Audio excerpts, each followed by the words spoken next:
History nerds. Think winter's a bummer because your car's defroster's weak, or your Starbucks latte's lukewarm, hold my ale. Because in the 14th century, winter wasn't just cold, it was a Grim Reaper audition. Medieval peasants had to outsmart the freeze, or they'd be popsicles by dawn. Their survival tricks wild, gross, and downright genius. You'll never complain about your thermostat again. Grab a hot cocoa, maybe a therapy llama, and smash that button like a knight's warhammer. Drop a comment. Were you chilling? And what's the vibe? It's 1348 and we're diving into the medieval ice age. Spoiler, you'd trade your soul for a space heater. Let's roll. Winter in the Middle Ages wasn't a cozy Netflix and chill season. It was a life-or-death cage match with frost.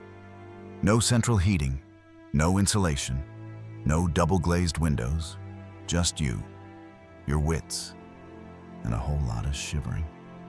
Peasants, the 95% of folks scraping by, had to get crafty to survive months of bone-chilling cold. A 1340 chronicle by Jean Froissart paints a bleak picture. Villages stood silent, buried in snow, with many frozen in their beds. The Little Ice Age, kicking off around 1300, made winters harsher, with rivers like the Thames icing over. Starvation loomed.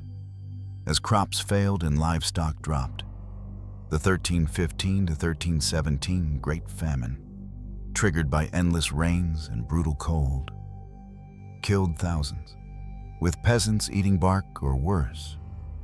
Yet, they adapted, using every scrap of resource, from mud to manure, to fight the chill. Their homes, fires, clothes, and even sleep habits were engineered for warmth, not comfort. Forget romantic cottages. This was survival mode. Game of Thrones style, minus the dragons. These hacks kept them alive. But they'd make your skin crawl, ready to feel grateful for your fuzzy socks. Let's start with where they lived. Trust me, it's a horror show. Medieval homes were less cozy cabin and more post-apocalyptic IKEA disaster. Most peasants lived in one-room huts, walls slapped together with twigs, straw, mud, and, brace yourself, poop plaster. Yep. Cow dung mixed with clay and sand, smeared on like a nightmare stucco. A 1350 building record from York describes huts sealed with beastly filth, yet warm. Sounds gross, but it held heat. These shacks were like living in a bad Pinterest project, with rats and mice as uninvited roommates. Floors just packed dirt, layered with straw or reeds. Like a sad barnyard, fresh straw went on top to block the cold, while rotting layers below fermented, giving off a funky heat. A biological heater with a stench that'd make you gag. A 1360 archaeological dig in Norfolk found floor layers thick with mold, yet oddly warm. Roofs were the MVPs, piled high with straw, reeds, or heather, sometimes a meter thick. Experiments with reconstructed huts show straw roofs trapped 30% more heat than modern tiles without insulation. Windows rare and tiny, covered with oiled cloth or parchment, not glass, too pricey. They let in a sliver of light but kept warmth locked tight, like a medieval blackout curtain. Doors were low, draped with heavy wool to stop drafts. And some huts had mini vestibules, wind blockers straight out of a survival handbook. One room meant one heat source, housing parents, kids, grandparents, and sometimes a stray cousin. Romantic nope. Efficient. You bet. Could you live in a dung-walled shack, or would you Airbnb a castle? Fire was the heart of survival. But it wasn't your Instagram-worthy fireplace. Picture a central hearth, flames crackling on a dirt floor. No chimney, just a hole in the roof. Smoke swirled like a medieval vape cloud, stinging eyes and lungs till it escaped. A 1345 chronicle moans of smoke so thick, men wept indoors. Early huts lacked chimneys, so you'd cough like a chain smoker while praying not to suffocate. Wood was scarce.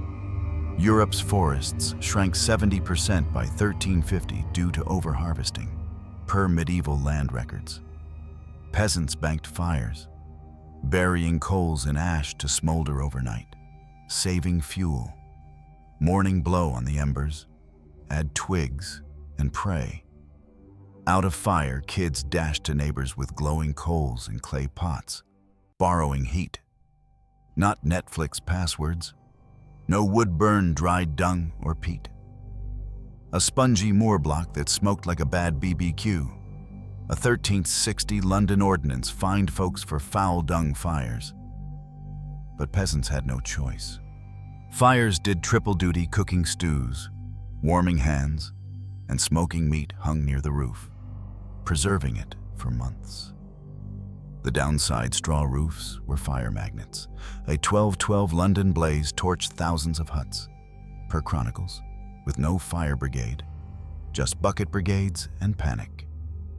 Fire was life. But what one spark could end it all? Could you keep a hearth alive? Or would you freeze? Or would you? Clothing was your mobile heater, and wool was the superhero. Scratchy, heavy, and warm, even when soaked. It was like wearing your grandma's worst sweater, times 100. A 1355 weaver's log calls wool God's gift against frost.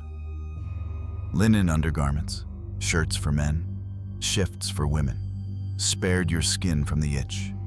Men layered tunics, leggings, and cloaks. Women stacked long dresses, aprons, and shawls. The onion technique trapped air pockets for insulation, like medieval Gore-Tex. Hooded caps or hats were mandatory. You lose 20% of body heat through your head. And peasants weren't about that life. Shoes leather, stuffed with hay or moss for warmth. But the poor wrapped feet in rags, like soggy burritos. Wool cloaks doubled as blankets, draped over shoulders by day, tucked around you at night. Fingerless gloves kept hands nimble for chores. A 1370 market record lists Gewachti wool, kneaded and shrunk as windproof gold. Gloves rare, so hands hid in sleeves or cloak folds. Women spun wool at home, a grueling task that warmed fingers via friction. Kids wore hand-me-downs, patched till they disintegrated. Fashion was zero. Survival was everything. Could you rock itchy chic? Or would you raid a modern REI? Sleep was a full contact sport. One room, one giant bed, a straw-stuffed platform or just the floor, piled with everyone parents, kids, grandparents, random farm hands. Privacy, a fairy tale. Wool blankets, old cloaks, and reed mats covered the heap. With the frail, babies, the elderly, tucked in the middle for max warmth.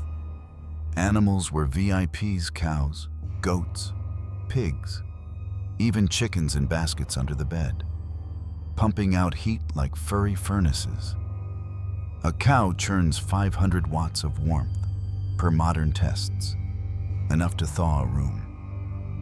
A 1340 chronicle tells of huts warmed by beastly breath. Segmented sleep ruled crash at dusk, wake at midnight to stoke the fire, pray, or whisper about the harvest, then snooze till dawn. A 1350 monk's diary describes night talks by ember glow, binding kin. Winter nights stretched 12 to 14 hours, so sleep totaled 8-10 plus daytime dozes by the fire. Communal sleeping wasn't cozy, it was survival. Widows or orphans joined warm huts. Village shelters where strangers shared heat, per 1360 parish records. Sleeping upright was common. Flat was deathlike, with rolled cloaks as pillows. Could you bunk with a grunting cow? Or would you book a motel? Food was your inner fire, and it had to pack a punch. Thick stews, beans, turnips, leeks, maybe a bacon scrap. Delivered calories to burn. A 1345 village log lists pottage so dense. Spoons stood upright, dark rye or barley bread. Baked in communal ovens, fueled half your day, but it was denser than a brick. Baking warmed the hut, drawing crowds like a medieval tailgate. Hot stones, pulled from the fire and wrapped in cloth, went in beds or boots. OG hot water bottles, grain bags, heated by the hearth, tucked under shirts like portable space heaters. Spiced ale, laced with honey and herbs, warmed your core and lifted spirits. Per a 1360 tavern record, garlic and onions were hot foods, believed to fire up the blood, not wrong, per modern science. Communal feasts pooled scraps of carrot here, a bone there, simmered into survival soup. Noon meals maxed digestive heat, keeping you toasty till dusk. Winter feasts, like St. Martin's Day, blended faith and survival, with villagers huddling for warmth. Food wasn't just fuel, it was hope. Hug your fridge, subscribe for more medieval madness, and comment, could you survive a medieval winter? Catch you next time.